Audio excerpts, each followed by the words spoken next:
एक गांव में एक टोपी बेचने वाला था। वो जंगल में के रास्ते से होते हुए अलग अलग गांव में जाता, टोपियां बेचता, और उन टोपियों को बेचने से उसके पास जो पैसे आते उससे अपने परिवार का गुजारा करता। एक दिन की बात है, वो किसी जंगल के रास्ते से गुजर रहा था। रास्ते में उसके पास भोजन का पैकेट था, भूख लग रही थी। वो उस पेड़ के नीचे बैठकर उसने भोजन किया और भोजन करने के बाद थोड़ी देर सुस्ताने लगा, सो गया। संयोग देखिए, उसकी आंख लग गई, उसे नींद आ गई। पेड़ के ऊपर कुछ बंदर बैठे थे। बंदर पेड़ से नीचे आए, उसकी टोपियों को, उसके जो थैले थे उनको टटोला, उनमें से टोपियां दिखी, वो टोपियां लेकर पेड़ पर चले गए। चूंकि उस आदमी ने टोपी लगा रखी थी, इसलिए बंदरों ने भी वो टोपियां अपने सिर पर लगा ली। आदमी की जब नींद खुली तो उसने देखा कि मेरे पास जो टोपियां थी वो टोपियां नहीं है। चारों तरफ ध्यान दिया कि कोई लुटेरे लूट कर तो नहीं ले गए, नहीं दिखी। लेकिन जैसे ही उसकी नजर पेड़ के ऊपर गई, उसे तुरंत समझ में आ गया ये सारी टोपियां बंदर ले गए। बड़ा घबराया, हजारों का सामान था, उनको बेचकर उसको परिवार पालना था। टेंशन हुई, उसने एक पत्थर उठाया और पत्थर उन बंदरों पर मारा। बंदरों ने पेड़ की टहनियां, पत्तियां तोड़कर उसके ऊपर फेंकना शुरू कर दिया। आदमी के समझ में आया कि बंदर नकल कर रहे हैं, मैं फेंक रहा हूं तो वो भी कुछ फेंक रहे हैं। आदमी ने अपनी टोपी उतारी और नीचे फेंक दी। बंदरों ने भी टोपी उतारी और नीचे फेंक दी। आदमी ने इकट्ठी की और अपने थैले में डाल ली। कितने बच्चों ने ये कहानी सुनी, हाथ ऊपर करके बताएं। गुड, बहुत पहले सुन रखी है। अब इससे आगे क्या हुआ ये भी मैं बताता हूं। इससे आगे ये हुआ कि वो आदमी चला गया किसी गांव में, टोपियां बेच के अपने घर आ गया। घर आकर उसने अपनी पत्नी को बताई ये बात, अपने बेटे को बताई ये बात, उसका पोता था उसको भी बताई ये बात। समय अपनी गति से चलता गया। लगभग 20-25 साल बाद, चूंकि वो आदमी भगवान को प्यारा हो चुका था, उसका बेटा ये काम करता था, उसका पोता भी ये काम करता था। उसका पोता संयोग से उसी रास्ते से टोपियां बेचने के लिए जा रहा था। रास्ते में उसी पेड़ के नीचे उसे भूख का एहसास हुआ, टिफिन उसके पास था। पेड़ के नीचे बैठकर उसने भोजन किया।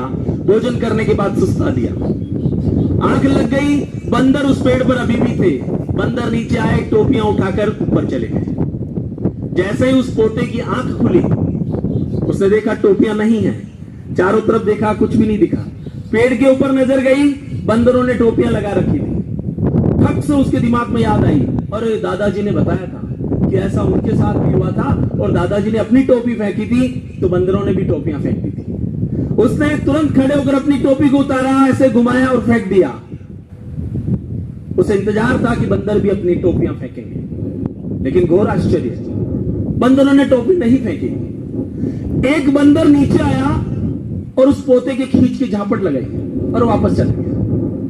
वो पोता आश्चर्यचकित हो गया कि मेरे झापट क्यों मार के गया, टोपियां तो नहीं फेंकी। तो उसने पूछा, भैया टोपी नहीं फेंकी, कोई बात नहीं, मारी क्यों? तो वह वापस नीचे आया। बोले पहले आप बताइए भाई साहब, आपने टोपी फेंकी क्यों?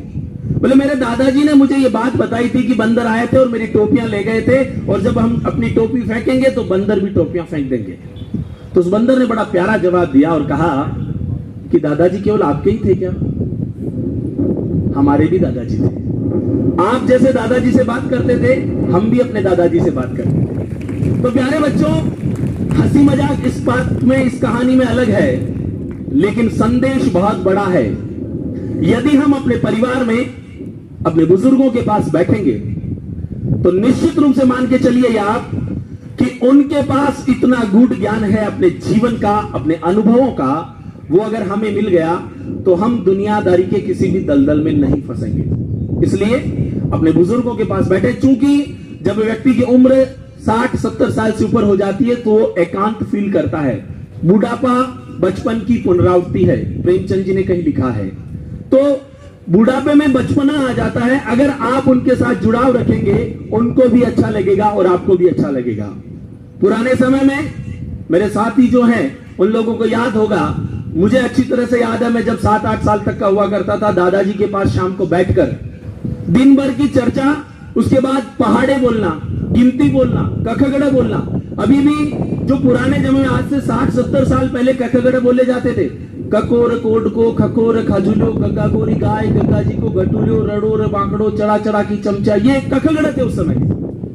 वो अगर हम उनके पास बैठेंगे तो दुनियादारी, पढ़ाई, ये सारे ज्ञान हमें मिलेंगे और हम दूसरों का सम्मान करना सीखेंगे। इसीलिए बड़ी सुंदर पंक्तियां मुझे याद आती है कि ना दौलत से अता होती है और ना शोहरत से अता होती है, कि ना दौलत से अता होती है, ना शोहरत से अता होती है, और ना गीता से अता होती है, ना कुरान से अता होती है। खुशियां बरसती है सिर्फ उसके दामन में जिसके दामन में बुजुर्गों की दुआ होती है, बुजुर्गों की दुआ होती है, बुजुर्गों की दुआ होती है। Thank you.